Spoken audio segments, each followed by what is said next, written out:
Okelah hari ini saya jatuh dulu. Okelah saya hari ini berkompromi dulu supaya saya dapat jabatan ini. Saya kompromi dulu supaya dapat cewek cantik ini. Saya kompromi dulu dengan dosa supaya dapat cowok ganteng ini. Saya kompromi dulu supaya dapat harta yang baik ini. Nanti kemudian saya bertobat, baru saya kembali hidup baik. Hati-hati. Kalau engkau jatuh, engkau tidak memiliki kekuatan untuk bangkit kalau engkau mau berkompromi dengan dosa itu. Shalom jemaat kekasih. Kita bersyukur karena minggu ini kita boleh berjumpa lagi untuk sama-sama merenungkan firman Tuhan. Dan tema untuk minggu ini, minggu 10 Mei 2020, saya akan berbicara tentang satu topik, yaitu tidak mudah bukan berarti sukar. Nah, ini tema kita untuk minggu ini, berbicara tentang tidak mudah bukan berarti sukar. Mari kita buka firman Tuhan sebagai landasan dari tema ini.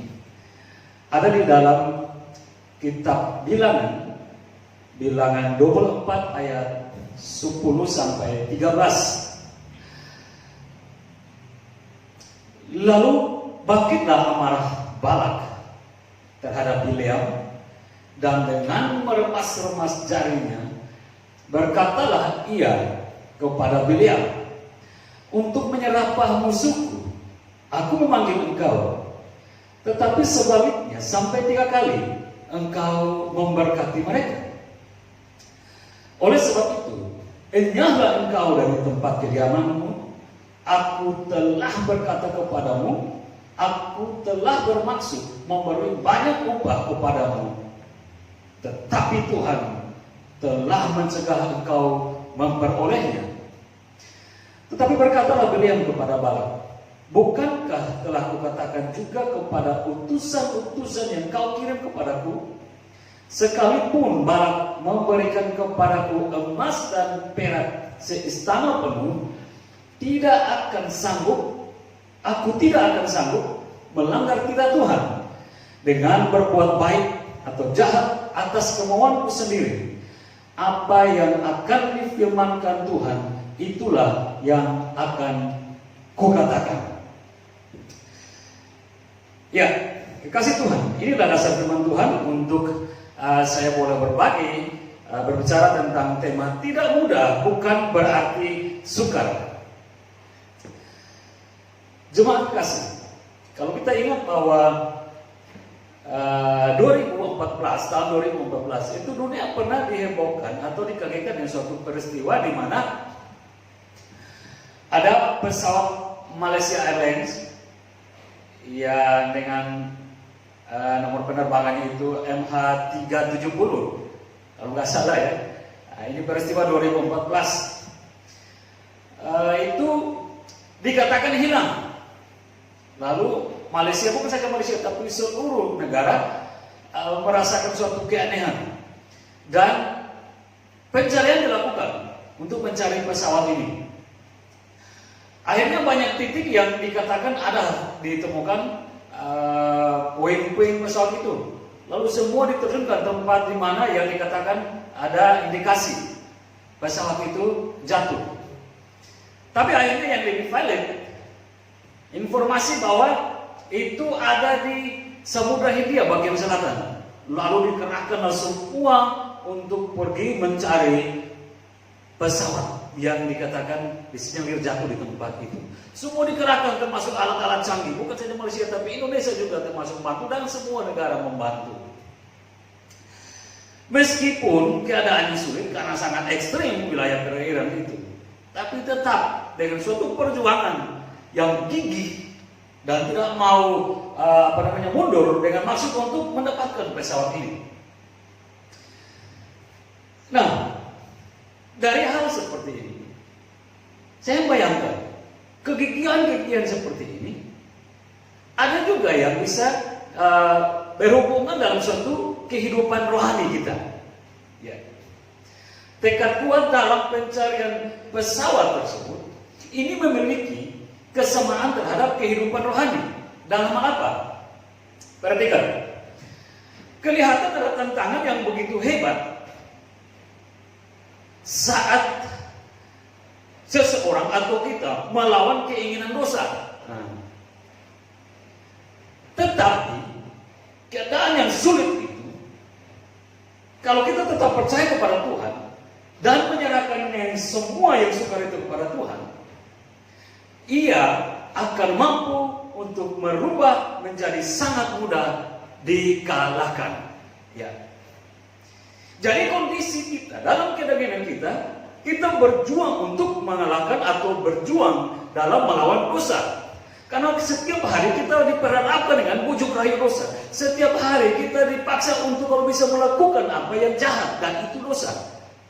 Dan kadang dalam kerohanian kita melihat ini tidak benar, dan kita mau berjuang untuk melawan kedagingan ini. Tapi akhirnya kita merasa begitu beratnya, begitu sukarnya, begitu sulitnya. Dan tidak jarang, banyak kali kita jatuh dalam kedagingan ini. Tapi sesungguhnya di dalam rohani kita ingin melakukan apa yang baik dan benar. Itu kan yang seperti kata Rasul Paulus, aku ingin melakukan apa yang baik, tapi ternyata yang jahat yang aku lakukan. Karena ada hukum dosa yang menguasai di dalam kedaginganku. Nah, secara manusia kita tidak mau untuk melakukan apa yang jahat itu. Secara manusia kita tidak mau melakukan apa yang dosa itu. Tapi dia bersyukur dan dia mau untuk kita melakukan. Kan sulit memang dalam kedagingan untuk kita lepas dari dosa itu, karena memang dosa itu berkawan dengan kedagingan. Tapi apabila semua yang sulit ini kita menyerahkan secara total kepada Tuhan, kita mau minta tolong pada Tuhan, Dia akan bekerja dan Dia akan memampukan kita untuk mengalahkan yang sulit itu.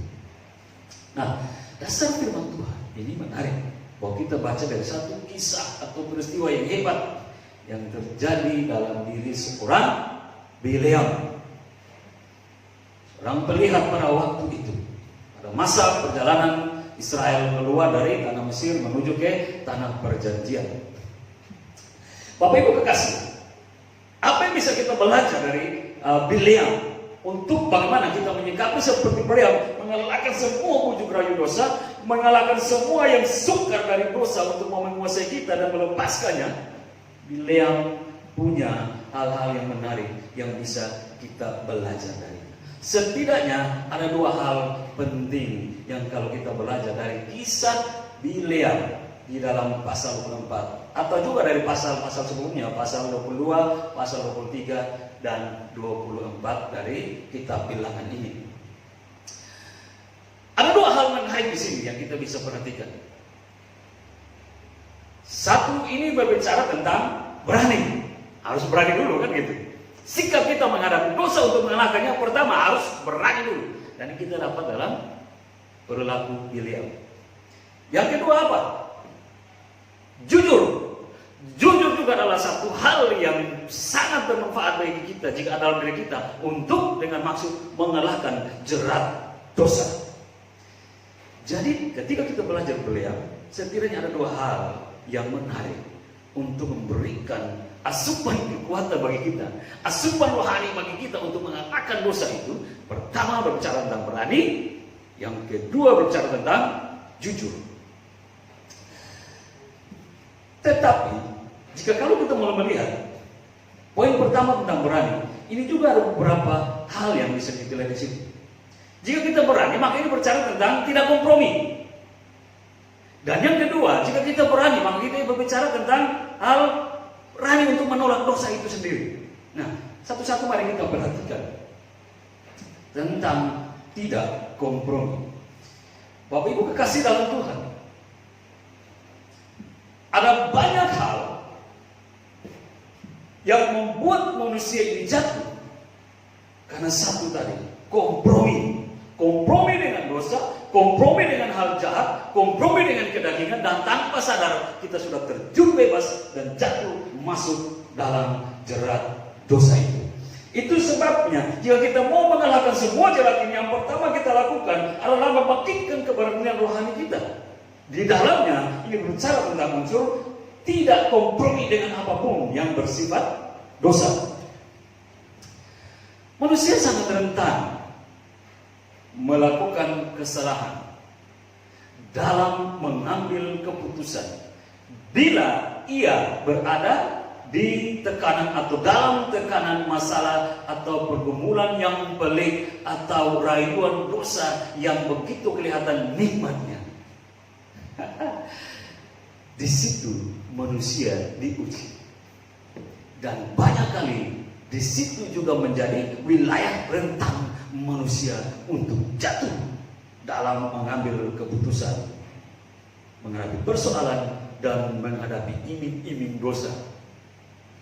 Kedagingan mata, kedagingan hati, kedagingan telinga banyak kali menyeret kita jatuh. Tapi supaya kita bisa mengalahkan itu, pertama kita harus belajar untuk tidak kompromi. Dari mana kita belajar tentang Bileam untuk hal ini? Pasal 22 ayat 8 itu hebat loh. Lalu berkatalah Bileam kepada mereka ini adalah utusan-utusan Raja Balak, Raja Moab. Dia katakan begini, bermalamlah kalian di sini pada malam ini, artinya di rumahnya kan gitu, di tempatnya. Maka aku akan beri jawab kepadamu, kepada kalian, sesuai dengan apa yang akan difirmankan Tuhan kepadaku. Maka tinggallah pemuka-pemuka Moab itu kepada Bileam. Jadi apa pasalnya ini? Jadi ini berbicara tentang persoalannya begini. Pada waktu perjalanan Israel dipimpin oleh Musa keluar tanah Mesir menuju ke tanah perjanjian, itu Tuhan mengizinkan mereka menghadapi bangsa-bangsa kafir yang ada di bagian perjalanan di mana Israel harus melewati. Dan semua bangsa-bangsa kafir itu yang bertemu dengan Israel, mereka saling berperang dan Alkitab mencatat Israel menghabiskan semuanya, menghancurkan, mengalahkan semuanya. Dan ketika semua bangsa-bangsa kafir yang sudah dilewati oleh Israel dan sudah dikalahkan oleh Israel, sekarang Israel ada tepat di depan wilayah Moab.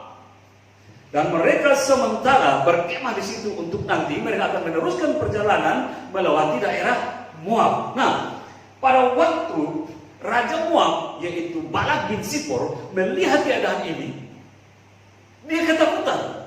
Mengapa dia ketakutan? Karena dia sudah mendengar bagaimana luar biasanya Israel dipimpin oleh tangan yang hebat itu, tangan Jehovah, tangan Allah sendiri, menyertai bangsa Israel ini, sehingga semua bangsa-bangsa kafir yang berhadapan-hadapan dengan Israel pasti kalah dan dibinasakan. Nah, Moab, Raja Moab Balak tidak mau mengalami hal yang sama. Itu sebabnya waktu dia lihat, dia naik di tempat yang tinggi, dia lihat bahwa di padang itu sudah berkemah bangsa Israel yang hebat itu, dia mengalami ketakutan. Dia mengalami ketakutan. Lalu dia menghajar bangsa Midian, Raja Midian. Ini bagaimana kita? Ini bangsa yang sangat hebat, bangsa yang sangat kuat. Kita gak mungkin bisa melawannya, karena bersama mereka ada Tuhan yang hebat. Caranya bagaimana? Lalu Balak berpikir, oh iya, ada Bileam bin Beor. Dia seorang yang mampu memberkati dan mengutuk. Kalau dia memberkati, maka akan terjadi berkat. Kalau dia kutuk, akan terjadi kutuk. Dan siapa yang minta pertolongan pada dia, pasti akan mendapatkan pertolongan. Pak, Raja Balak coba mengirimkan utusan-utusan Moab, utusan-utusannya ke Bileam dengan membawa upeti atau sesembahan. Banyak yang dibawa. Ini yang tadi itu. Dengan maksud mengundang Bileam datang ke Moab, ke rumah Balak, dan memberkati Balak dan mengutuk Israel. Tadi perhatikan, pertama untuk mengalahkan jerat dosa harus melahirkan keberanian rohani. Itu langkah pertama. Di dalam keberanian ini akan muncul kekuatan untuk tidak akan kompromi dengan dosa sekecil atau lebih hebat lagi sebesar apapun, tidak perlu kompromi. Itu langkah pertama untuk mengalahkan jerat dosa itu. Nah, waktu Balak sudah mengirim semua utusan-utusan itu dengan membawa upeti atau sesembahan-sembahan yang sangat berharga bagi Bileam. Coba perhatikan di sini. Tidakkah kedagingan manusia ini kalau melihat sesuatu yang baik, gitu ya, tawaran yang baik, hadiah-hadiah yang besar, tidakkah langsung dia menerima itu? Waduh, haleluya, puji Tuhan. Tuhan memberkatiku, Tuhan sudah bawa barang-barang baik, Tuhan sudah bawa semua ini berkat-berkat emas, perak, mutiara, semuanya ini menjadi bagianku, uang yang banyak. Puji Tuhan, haleluya. Lalu kita bawa barang itu ke dalam rumah kita dan kita nikmati sebagai berkat tanpa kita mau cek dan recheck apakah ini benar di hadapan Tuhan, apakah benar ini berkat atau ini jerat. Nah, perhatikan baik-baik. Untuk mengalahkan jerat dosa, yang pertama berani dan tidak kompromi, meskipun tawaran dosa itu sangat nikmat dan sangat enak. Bileam bilang begini, oke, sekarang si Balak raja itu sudah mengirim kalian datang yang membawa persembahan-persembahan yang berharga ini bagiku. Tapi aku tidak akan mengikuti langsung dan tidak akan menerima persembahan ini langsung dan menjawab, iya, kalian tinggal di sini, bermalam di sini. Aku akan berdoa dulu kepada Tuhan. Kalau Tuhan bilang saya pergi mengikuti kalian, oke, aku akan pergi besok bersama kalian. Tapi kalau tidak, aku tidak akan pergi. Dan aku akan menunggu jawaban Tuhan. Ini langkah tidak kompromi, meskipun jerat itu dengan persembahan-persembahan yang banyak itu sudah di depan matanya, bahkan sudah di dalam rumahnya. Kekasih-kekasih Tuhan, hal yang sama ini pun bisa terjadi pada siapa saja. Mungkin bentuknya beda, mungkin jerat itu datanya beda, seperti kepada Bileam pada waktu dulu, juga kepada kita yang hidup saat ini. Jeratnya pasti akan beda. Tidak lagi Raja Balak datang kepada kita membawa seperti itu. Mungkin ada hal-hal yang lain. Mungkin dosa tahu kelemahan kita. Mungkin dosa tahu bagaimana nafsu birahi kita, kan gitu. Mungkin dosa tahu bagaimana kedegilan hati kita, dan dia bekerja di situ. Dia mau nyerang itu. Hari ini kita belajar, apapun bentuknya jerat itu, apapun bentuknya pengetahuan dosa itu untuk diri kita, kita sudah punya kunci kemenangan yang dikerjakan oleh Bileam berdasarkan kehendak Tuhan. Kita harus berani untuk melawan jerat itu, dan kita tidak mau kompromi untuk hal itu. Itu langkah pertama untuk bisa kita keluar dari jerat itu dan menjadi pemenang. Setiap tawaran yang datang, tawaran apa? Tawaran dosa, yang termasuk bertopengkan sebagai jalan keluar, kadang langsung kita terima tanpa lebih dahulu mengecek kebenarannya. Banyak kali orang-orang Kristen mengalami persoalan, aduh, ini sudah hari H, ini sudah last minute, ini bagaimana dan tidak ada seperti jalan keluar. Lalu ada tawaran-tawaran atau bisikan-bisikan lain. Sudah, pakailah ini. Memang kamu sudah berdoa. Kamu sudah lama berdoa, kamu sudah bergumul. Siapa tahu ini cara Tuhan untuk menolong kamu.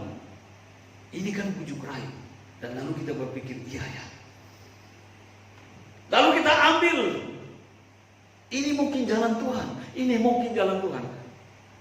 Padahal sebenarnya Tuhan belum menjawab itu. Tapi karena kita berpikir ini sudah last minute, ini sudah hari terakhir, ini sudah detik terakhir, persoalan kita harus selesaikan. Seperti belum ada pertolongan, lalu datang tawaran ini. Sudah, pakai aja ini, pakai dulu ini. Siapa tahu ini juga bisa jadi jalan keluarmu. Kasih Tuhan. Hal-hal seperti ini, mari kita respect dengan kerohanian yang benar. Kalau kita sudah berdoa, gantungkan harapan kita dalam waktu dan ketentuan Tuhan. Memang karena dalam persoalan sulit, kita tidak langsung melihat jalan terbuka, jalan keluar itu terbuka untuk kita. Tetapi kita percaya bahwa waktu Tuhan, waktu yang terindah. Ada waktu di mana Tuhan memberikan kesempatan kita bergumul dengan persoalan-persoalan berat itu. Ada waktu di mana Tuhan biarkan kita menangis dulu dengan hebatnya menghadapi semua tekanan yang sulit ini.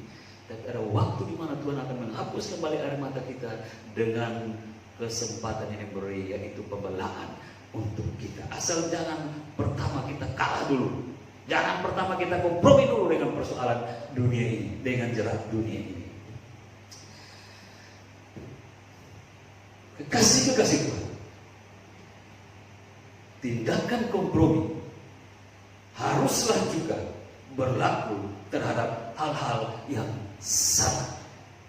Tindakan tidak kompromi, maksudnya tindakan tidak kompromi harusnya juga berlaku untuk tindakan-tindakan yang salah dan yang tidak benar secara rohani. Kita akan dikasih hikmat, kalau ini tidak benar harusnya kita tidak mau bekerja sama. Harusnya kita tidak mau kompromi, meskipun itu dibungkus dengan seperti yang hal indah.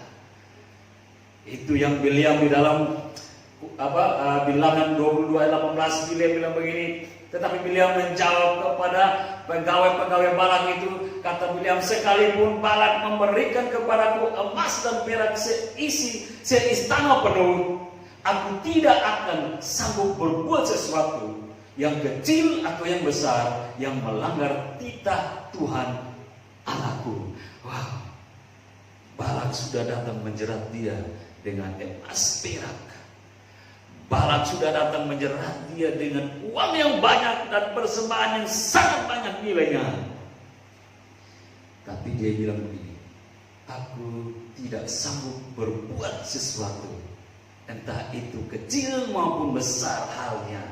Kalau melanggar titah Tuhan, aku tidak akan melakukannya. Ini berbicara tentang tidak kompromi.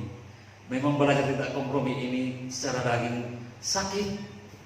Mengapa kali ini bicara tentang tawaran-tawaran yang baik yang datang kepada kita? Bukankah ini kesempatan kita harus mendapatkan jabatan ini? Bukankah ini kesempatan saya bisa menikmati yang baik? Kenapa saya harus menggagalkan semua ini? Okelah hari ini saya jatuh dulu. Okelah saya hari ini berkompromi dulu supaya saya dapat jabatan ini. Saya kompromi dulu supaya dapat cewek cantik ini. Saya kompromi dulu dengan dosa supaya dapat cowok ganteng ini. Saya kompromi dulu supaya dapat harta yang baik ini. Nanti kemudian saya bertobat, baru saya kembali hidup baik. Hati-hati. Sekali engkau jatuh, engkau tidak memiliki kekuatan untuk bangkit kalau engkau mau berkompromi dengan dosa itu dalam kedaginganmu. Karena jerat iblis dalam dosa itu lebih kuat menguasai dosamu kalau engkau mau terjun di dalamnya.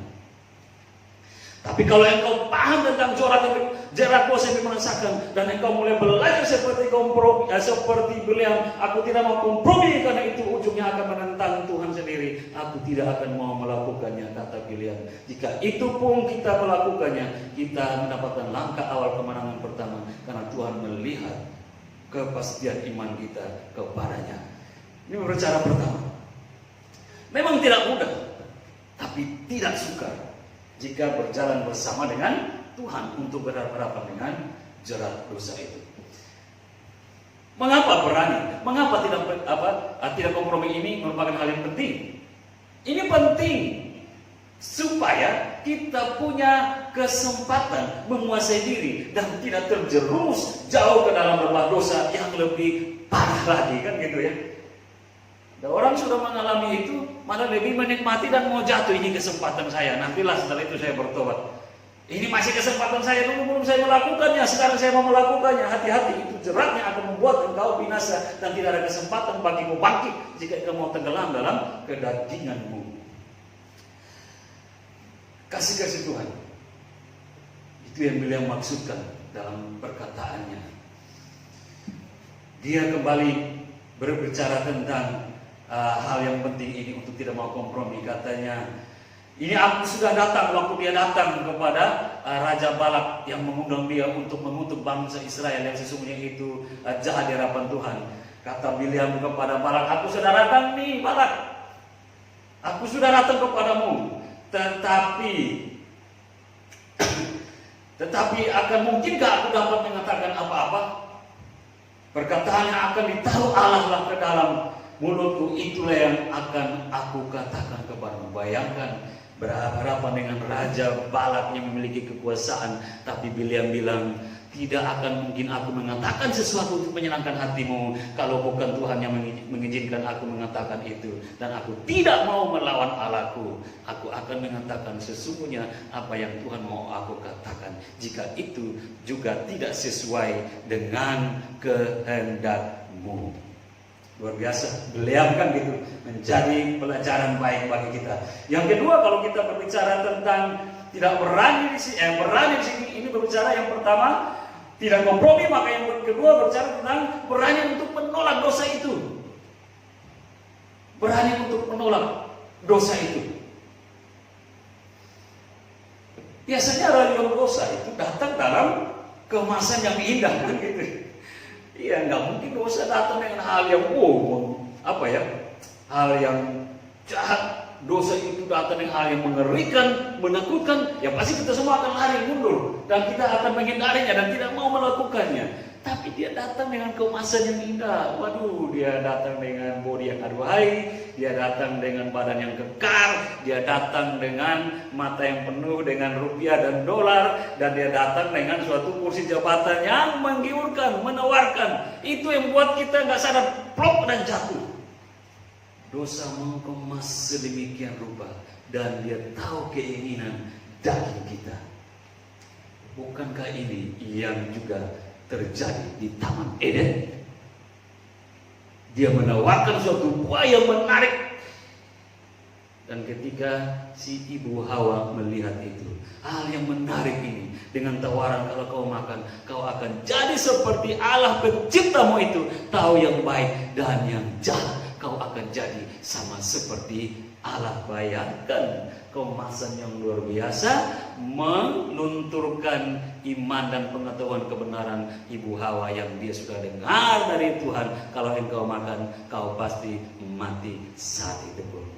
Perkataan Allah, boleh tak perkataan Allah, tapi ini lebih indah, ini lebih enak, ini lebih manis, ini lebih aduhai di mataku. Biarlah saat ini aku makan, dan benar perkataan Tuhan, saat itu pun dia mati. Tidak saja dia, seluruh kita manusia ikut terjun bebas dan mati karena kebodohan, kedagingan ibu Hawa menikmati kemasan dosa yang indah melalui buah itu. Ini kan perjalanan-perjalanan yang menarik yang perlu kita ketahui untuk membangkitkan keberanian rohani kita, menghancurkan dan mengelakkan setiap rayuan dosa. Dengan pertama untuk tidak mau kompromi, dan yang kedua kita mau menolak jerat sekecil apapun dosa itu. Itulah yang Bileam katakan lagi. Bileam bilang kepada apa? Pegawai-pegawai Balak yang datang kepada di dalam rumahnya, lalu merengek-rengek, udah datanglah Balak, Bileam, bantulah Raja Balak, bantulah bangsa Moab untuk mengalahkan, mengutuki bangsa Israel itu. Bileam bilang apa di dalam Bilangan 22 ayat 13? Dia bilang, bangunlah Bileam pada waktu pagi, lalu berkata kepada pemuka-pemuka Balak, dia katakan, pulanglah ke negerimu, sebab Tuhan tidak mengizinkan aku pergi bersama-sama dengan kamu. Bayangkan ini utusan-utusan, orang-orang terhormat, duta-duta yang dikirim oleh Raja Balak datang ke seorang hamba Tuhan di rumah yang sederhana. Tapi orang-orang yang berpangkat ini dan membawa semua harta benda yang mahal untuk dia, dia bilang, pulanglah kalian, aku tidak mau terjerumus dengan hal itu, sebab Tuhan tidak mengizinkan aku untuk jatuh di dalam dosa yang sama. Ini berbicara tentang suatu langkah keberanian rohani untuk menolak dosa yang sudah siap untuk menerkam kita. Kita harus menyadari hal ini, bahwa kita punya kemampuan untuk melakukan penolakan terhadap rayuan dosa, karena kita mempunyai kekuatan yaitu di dalam Tuhan. Apa yang Yohanes katakan? Rasul Yohanes katakan di dalam 1 Yohanes 4 ayat 4, kamu berasal dari Allah, anak-anakku, sebab roh yang ada di dalam kamu lebih besar daripada roh yang ada dalam dunia ini. Ini suatu kekuatan yang diberikan kepada kita untuk kita mengetahui memang dosa ini besar dan berkuasa di dunia ini, tetapi ada yang lebih besar, yang lebih berkuasa dari dosa ini adalah Allah sendiri. Rohnya jika ada dalam kita, maka kita menjadi anak-anak Allah yang memiliki kekuatan, dan kita mampu untuk mengalahkan semua penguasa-penguasa dunia ini, yaitu iblis. Karena ada roh Allah, roh kudus menguasai diri kita, dan kita menjadi memiliki suatu kekuatan yang lebih hebat dari kekuatan dunia ini. Ini kan luar biasa. Ini yang membuat kita menyadari untuk kita berani menolak semua bujuk rayu dosa tersebut. Yang kedua, memang tidak mudah, tapi juga tidak berarti sukar dalam kita melawan jerat dosa. Yang kedua apa? Ini berbicara tentang jujur, kejujuran. Jujurlah padaku, kan gitu. Kalau kita bicara tentang jujur, ada berapa poin yang sekiranya juga ada dalam hal ini. Ini pertama berbicara tentang melakukan yang sebenarnya. Melakukan yang sebenarnya. Yang kedua, yaitu menunjukkan jati diri kita sesungguhnya. Ya. Jadi kalau berbicara tentang jujur, ini satu berbicara bahwa kita harus melakukan yang sebenarnya. Apa itu? Berlaku jujur tidak hanya kepada orang lain atau eksternal, tapi kita perlu jujur pada diri sendiri, internal kita harus jujur. Percuma kita jujur pada orang lain tapi diri sendiri kita tidak jujur. Tapi kalau kita sudah mulai dari dalam, kita akan mampu untuk hal yang di luar, kan gitu. Termasuk juga atau terlebih lagi jujur kepada Tuhan. Apa yang kita belajar dari hal yang sudah dikatakan, yang sudah dilakukan oleh beliau sehingga dia tidak terjerumus jatuh ke dalam jalan dosa yang berat itu. Perhatikan apa yang dikatakan beliau di dalam Bilangan 23 ayat 12 dikatakan begini. Bukankah aku harus berawas-awas? Bukankah aku harus berawas-awas supaya mengatakan apa yang ditaruh Tuhan ke dalam mulutku? Dia berawas-awas dengan dirinya sendiri. Jangan sampai dia salah melangkah mengambil keputusan yang akhirnya membuat dia jauh dari Tuhan dan melakukan apa yang fatal, yang jahat, yang tidak Tuhan kehendaki. Dikatakan kepada Balak, bukankah aku harus berawas-awas? Aku harus jujur pada diriku bahwa sesungguhnya perkataanmu, sesungguhnya rayuanmu, sesungguhnya ajakanmu, sesungguhnya tawaranmu, hai Balak, itu salah di hadapan Tuhan. Dan tidak mungkin aku mau melakukannya. Aku mau jujur kepada dirimu sendiri, itu salah. Dan aku juga mau jujur terhadap dirimu bahwa itu salah. Dan kepada Tuhan aku juga mau jujur. Tuhan tidak menghendaki apa yang salah untuk dilakukan. Hal ini hal yang luar biasa yang kita boleh belajar dari Bileam, seorang manusia tapi memiliki kemampuan kuat yang bisa mengalahkan dosa. Karena ini ada kejujuran yang hakiki dalam kerohaniannya. Kekasih-kekasih Tuhan, apakah kemudian langsung dosa menyerah untuk tidak mau menyerang kita ketika kita sudah pertama mengalahkannya? Sekali lagi kita masih hidup di dunia. Sepanjang kebenaran kita di dunia, sepanjang itu juga iblis akan terus menggoda kita dengan jerat dosa. Kalau hari ini kita mampu mengalahkannya, jangan pikir dia menyerah, enggak. Dia akan tunggu kita di kesempatan-kesempatan kemudian yang menurut dia itu terbaik untuk menghancurkan kita. Karena itu jangan kita mau kalah dan jangan kita mau lengah dan merasa sudahlah semua kita perlu istirahat. Enggak, hari ini kita menghadapi sesuatu yang lebih sederhana. Besok tantangannya akan lebih hebat lagi. Mari kita bangun iman kita. Mari kita makin menarik kekuatan kita untuk mampu untuk menolak dosa. Karena ini kita sementara hidup di masa-masa sulit. Yang dikatakan Alkitab ini hari-hari makin jahat. Akan ada tantangan-tantangan, akan ada banyak rayuan-rayuan yang akan menghancurkan imanmu, supaya kalau bisa engkau akan terjerat dan hancur, masuk dalam kematian bersama dengan dia. Itu sebabnya kita perlu menguasai diri kita di tengah masa-masa sukar ini, di tengah-tengah masa-masa hidup yang penuh dengan perjuangan ini. Kita harus menyadari bahwa kita punya kemampuan untuk melakukannya bersama dengan Tuhan. Nah, jika hal ini, hal apa? Itu tadi, 3 hal tadi, bahwa kita jujur dalam hal ini ada pada kita, yaitu jujur pada orang lain, jujur pada diri sendiri, dan jujur kepada Tuhan. Maka kita menjadi pribadi yang apa adanya. Nah itu, pribadi yang apa adanya. Apa sih ini maksudnya pribadi yang apa adanya? Ya, pribadi yang apa ini, apa maksudnya? Yaitu mencari apa maunya Tuhan untuk kita. Dan adanya maksudnya ini yaitu melakukan apa yang Tuhan kehendaki kita perbuat. Jika demikian, pribadi yang apa adanya maksudnya pribadi yang berusaha memahami kehendak Tuhan untuk dilakukan dalam hidupnya. Itu yang dimaksud dengan pribadi apa adanya di dalam Tuhan. Bukankah ini juga yang beliau menunjukkan bahwa dia apa adanya di dalam Tuhan?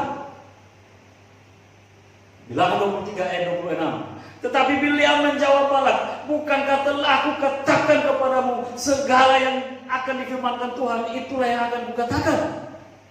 Bileam marah loh, Balak marah loh. Dia sudah undang Bileam, bahkan dia sudah 2 kali memberikan persembahan kepada Bileam. Tetapi waktu datang Bileam, dia dengan pengharapan penuh si Raja Balak ini, wah, Bileam sudah datang menolong dia, Bileam sudah membela dia, Bileam pasti akan mendoakan dia dan mengutuk bangsa Israel. Ternyata sampai 3 kali Bileam memberkati bangsa Israel dan bahkan menolak Balak. Itu yang membuat Raja Balak menjadi marah, semarah-marahnya.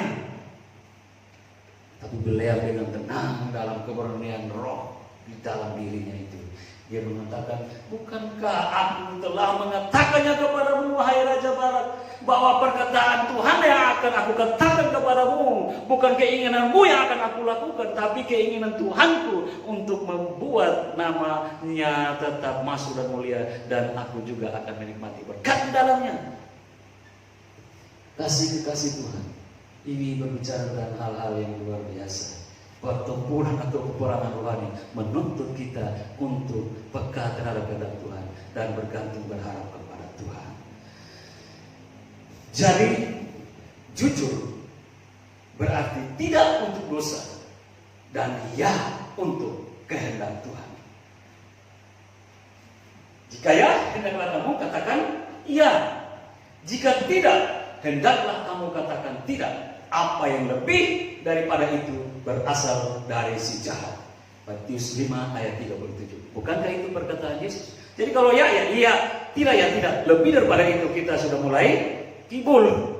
Kita sudah mulai mengatakan menurut keinginan kita, dan itu dosa di dalamnya. Yang kedua, berbicara dari jujur, yaitu apa? Menunjukkan jati diri kita. Ingat, identitas kita ini adalah yang paling penting. Identitas apa? Identitas kita adalah anak-anak Allah. Orang yang percaya pada Kristus, saat itu juga kita menjadi anak-anak Kristus, yaitu anak-anak Allah. Ingat, identitas kita adalah hal yang paling mungkin dilakukan saat berhadapan dengan godaan. Jika identitas adalah orang percaya, atau jika identitas kita adalah orang Kristen, orang percaya kepada Yesus, maka kita harus selalu bergantung kepada Tuhan, termasuk dalam memulai segala sesuatu. Apapun yang engkau akan lakukan, apapun yang engkau akan rencanakan, apapun yang akan engkau kerjakan, atau apapun yang engkau inginkan, biarlah engkau memulai itu dengan Tuhan. Artinya bawa semua itu kepada Tuhan dan menyerahkan, Tuhan, ini yang aku mau, Tuhan, ini yang aku hendak kerjakan, Tuhan, ini yang aku kumpulkan, Tuhan, ini yang aku rindukan, aku bawa kepadamu. Tuhan, biarlah sesuai kehendak-Mu dan engkau menolong aku. Kan seperti itu maksudnya, kan, yang terbaik untuk kita. Ya, itu juga ya yang kita bisa belajar dari apa yang Bileam tontonkan kepada kita. Kembali di dalam Bilangan 23 ayat 3. Sesudah itu berkatalah Bileam kepada Balak, berdirilah di samping kurban bakaranmu, tetapi aku ini hendak pergi. Mungkin Tuhan akan datang menemui aku, dan perkataan apa yang dinyatakannya padaku yang akan kuberikan kepadamu. Jadi sebelum Bileam menjawab Balak, dia bilang begini, aku tunggulah Balak ya, kurban persembahan ini kita sudah atur dan engkau bakarlah, engkau berikanlah persembahan itu, tapi aku belum mau menjawab kamu, aku mau berdoa dulu ya. Biarlah Tuhan yang menjawab padaku dan aku mengatakannya kepadamu. Ini pelajaran menarik bagi kita. Di tengah situasi seberat apapun, di tengah situasi pergumulan apapun yang berat, di tengah suatu kesulitan atau bahkan bujuk rayu yang sangat menarik untuk bisa mempengaruhi diri kita, jangan langsung kita menjawab, jangan langsung kita ambil, jangan langsung kita mengiyakan lebih dahulu sebelum kita berdoa kepada Tuhan. Artinya menanyakan kepada Tuhan, Tuhan boleh nggak ini? Tuhan ini benar nggak Tuhan? Tuhan ini layakkah saya ambil? Ini layakkah saya perbuat? Berdoa lebih dahulu, mencari jawaban Tuhan. Dan waktu dan jawaban Tuhan adalah yang terbaik. untuk setiap orang yang berserah penuh kepada. Bukankah banyak kali kita gagal?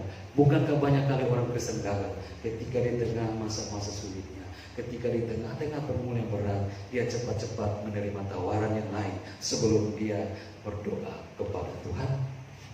Ini hal-hal yang menjadi jerat bagi kita, dan kita bisa melihat mana yang baik yang harus kita lakukan dan yang tidak baik yang tidak harus kita lakukan. Menyadari bahwa kita adalah anak Tuhan, maka reaksi perasaan ketidaksejahteraan pun pasti akan terasa saat hendak melakukan suatu pelanggaran. Nah, ini penting. Jika kita menyadari kita anak Tuhan, pada waktu kita melakukan suatu kesalahan, setidaknya ada rasa ketidaksejahteraan. Tapi kalau orang yang sudah melakukan kesalahan, kejahatan yang secara manusia, yang secara hukum pun itu sudah salah, tapi dia enjoy saja, menikmati saja, lalu dia bilang KTP saya Kristen, itu berarti sesungguhnya dia sudah menipu dirinya sendiri. Tapi kalau dia tahu identitasnya dia siapa, setidaknya ada rasa penyesalan, setidaknya ada rasa salah, dan dia mulai mengaku, saya sudah salah dan saya mau bertobat, saya sudah salah dan saya mau keluar dari lumpur dosa ini dan saya mau kembali kepada Tuhan.